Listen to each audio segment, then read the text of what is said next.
শততম টেস্ট ম্যাচে মুশফিক ১০০ রান করবেন, Ricky Ponting, Gordon Greenidge, Inzamamul Haq কিংবা জো রুট, গ্র্যান্ড স্মিথদের কাতারে নাম তুলবেন।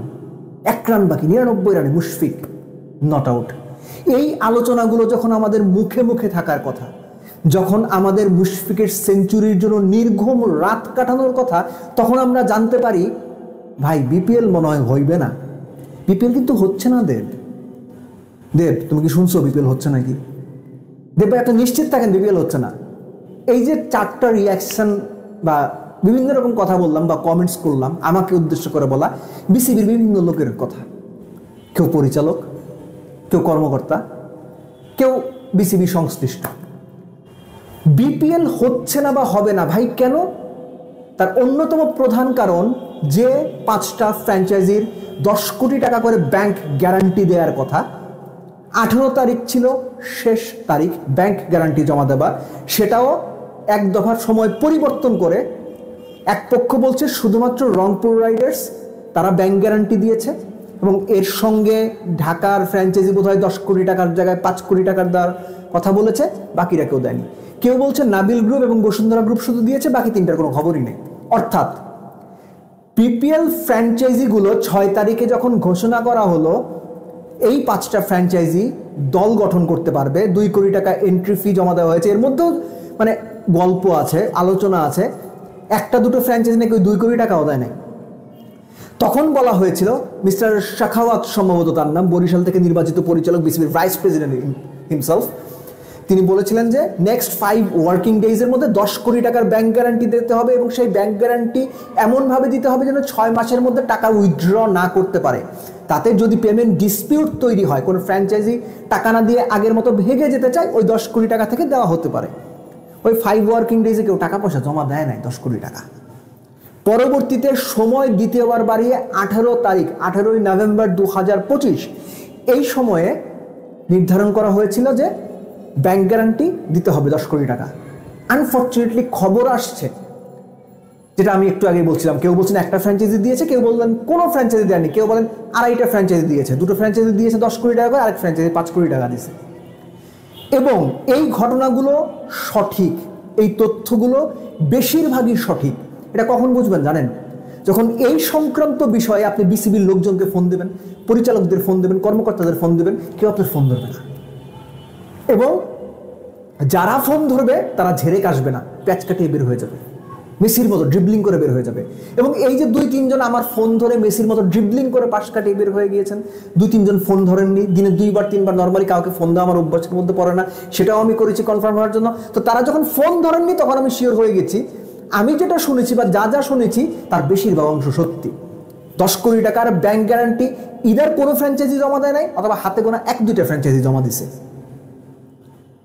এবং যার অবধারিত রেজাল্ট শঙ্কা তৈরি করেছে বিপিএল হচ্ছে কিনা। এবং বিপিএল যদি না হয় আপনি নিশ্চিত থাকেন তার আগে যে 18 তারিখ চলে গেছে, 18 তারিখ থেকে ফার্স্ট ডিভিশন ক্রিকেট লিগ শুরু হওয়ার কথা ছিল, সেটা পিছিয়ে 25 নভেম্বর ডেট ফিক্স করা হয়েছে। এরই মধ্যে সিসিডিএম যারা লিগ চালায়, ঢাকা লিগ, সেটার যদি চেয়ারম্যান আদনান দীপন, তার এগেনস্টে মামলা ছিল, এখন তার এগেনস্টে ওই কি বলে যেন গ্রেফতারি পরোয়ানা বোধহয় জারি হয়েছে। তিনি এখন কোথায় আছেন কেউ জানে না, শোনা যাচ্ছে তিনি নাকি রিজাইন লেটার পাঠিয়ে দেবেন, ভাই আমি পাচ্ছি না। এই যে ফার্স্ট ডিভিশন লিগ মাঠে চালানো অসম্ভব হয়ে যাচ্ছে প্রায়। বিপিএল অনিশ্চিত হয়ে গেছে, কিভাবে হবে কেউ জানে না, অকশনে কিভাবে কি করা হবে কারো কোনো ধারণা নেই। অনেকে বলছেন বিপিএলটা হচ্ছে না আসলে। এই হচ্ছে অবস্থা, এই হচ্ছে বর্তমান বিসিবির বাস্তব চিত্র। এই জন্যই বলছিলাম শুরুতে মুশফিকের 99 নট আউট, 100তম টেস্টে মুশফিক 100 করে নিজে চূড়ায় উঠবেন, বাংলাদেশ ক্রিকেটকে গর্বিত করবেন, আমরা আনন্দিত হবে, আমরা ভক্ত, দর্শক, সমর্থক, সাংবাদিক যারা আছেন তারাও গর্বিত হবে। সেই আলোচনা আমাদের মধ্যে এখন ঢাকা পড়ে গেছে। ব্যাংক গ্যারান্টি পাওয়া যাচ্ছে না বিপিএল ফ্র্যাঞ্চাইজিগুলোর কাছ থেকে, বিপিএল হবে কিনা অনিশ্চিত। এবং বিপিএল এর যে টাইম ফেজটা, অনেকে বলছেন যে জাতীয় নির্বাচনের যে স্কেডিউল ঘোষণা করা হয়েছে বা অ্যাপ্রক্সিমেট টাইম দেওয়া হয়েছে, তার আগে বিপিএল নিয়ে মানুষ ব্যস্ত থাকবে না, জাতীয় নির্বাচন হবে। তো সব মিলে আমিনুল ইসলাম বুলবুলের বোর্ড স্মরণকালের সবচেয়ে ভয়াবহতম সময় অতিক্রম করছে, তাদের আন্ডারে বাংলাদেশ ক্রিকেট। নারী দল নিয়ে কেলেঙ্কারি, বিপিএল ফ্র্যাঞ্চাইজিগুলো টাকা পয়সা দিচ্ছে না ঠিক মতো, বিপিএল এ ফিক্সিং হয়েছে, তারপর আস্তে আস্তে আরেকটা বিপিএল, সেখানেও দেখা যাচ্ছে, শোনা যাচ্ছে যে ব্যাংক গ্যারান্টির টাকা দেওয়া হচ্ছে না, ফিক্সিংয়ের নাম একবার বলা হয় প্রকাশ করা হবে, আরেকবার প্রকাশ করা হবে না, আবার লিগগুলো চালাতে গিয়ে তারা হিমশিম খাচ্ছেন, ক্লাবগুলো লিগ খেলতে চাচ্ছে না, 43টা ক্লাব। এবং আনফর্চুনেটলি এই সমস্যাগুলোর বেশিরভাগ সমাধানের দক্ষতা, যোগ্যতা, সক্ষমতা, প্রজ্ঞা, অভিজ্ঞতা, এই 5টা জিনিস এই বোর্ডের সদস্যদের কতটুকু আছে এটা নিয়ে আমার সিরিয়াস ডাউট আছে। মুখে কথা বলে যাওয়া একরকম, প্র্যাকটিক্যালি করতে পারা সম্পূর্ণ ভিন্ন রকম। এবং আমিনুল ইসলাম বুলবুলের এই বোর্ড প্র্যাকটিক্যালি অপারেটিভ জায়গাগুলোতে গিয়ে একের পর এক ফার্স্ট বল ডাক, 0 রান আউট হয়ে ফিরছেন তারা। সো মোদ্দা কথা হচ্ছে বিপিএলটা অনিশ্চিত ভাই। আমি যতটুকু কথাবার্তা বলে বুঝেছি বিপিএলটা অনিশ্চিত হবে না, এটা বলার সুযোগ নাই, কিন্তু বিপিএলটা অনিশ্চিত হয়ে গেছে। স্পেশালি যখন ফ্র্যাঞ্চাইজিগুলো টাকা পয়সা দিচ্ছে না, তখন আপনি কবে অকশন করবেন, কিভাবে অকশন করবেন? এবং আপনি যে ঢাকঢোল পিটিয়ে 10 কোটি টাকার ব্যাংক গ্যারান্টি নিতে চাইলেন, নতুন সাজের বিপিএল, নতুন বিপিএল, 3 বছরের জন্য ফ্র্যাঞ্চাইজি, এবং ব্যাংক গ্যারান্টি না দিলে বলা হয়েছিল 2 কোটি টাকা এন্ট্রি ফি, সেটা কিন্তু বিসিবি বাজেয়াপ্ত করবে। এই যে এত গাল ভরা গল্প আপনারা করলেন, সেটার আউটকামও তো বলতে হবে মানুষের কাছে, জনগণকে তো বলতে হবে, ক্রিকেট ভক্তদের তো বলতে হবে, গণমাধ্যমের কাছে তো বলতে হবে। কি বলবেন আপনারা, কোন মুখে বলবেন? কোনো কিছুর তো কোনো হিসাব নাই। সিরিয়াস ট্র্যাজেডি, সিরিয়াস অবস্থায় বাংলাদেশ ক্রিকেট বোর্ড। সো বিপিএলটা যদি হয়, আমি মনে প্রাণ চাই বিপিএলটা হোক, দরকার। বাংলাদেশ ক্রিকেটের এই খারাপ সময় বিপিএলটা হওয়া খুব দরকার। কিন্তু যে পরিস্থিতি তৈরি হয়েছে, খোদ ক্রিকেট বোর্ডের ভেতরেই মানুষেরা, সম্পৃক্ত মানুষেরা বিশ্বাস করতে শুরু করেছেন বিপিএলটা বুঝি এবার আর আয়োজন করা গেল না, সম্ভব হলো না।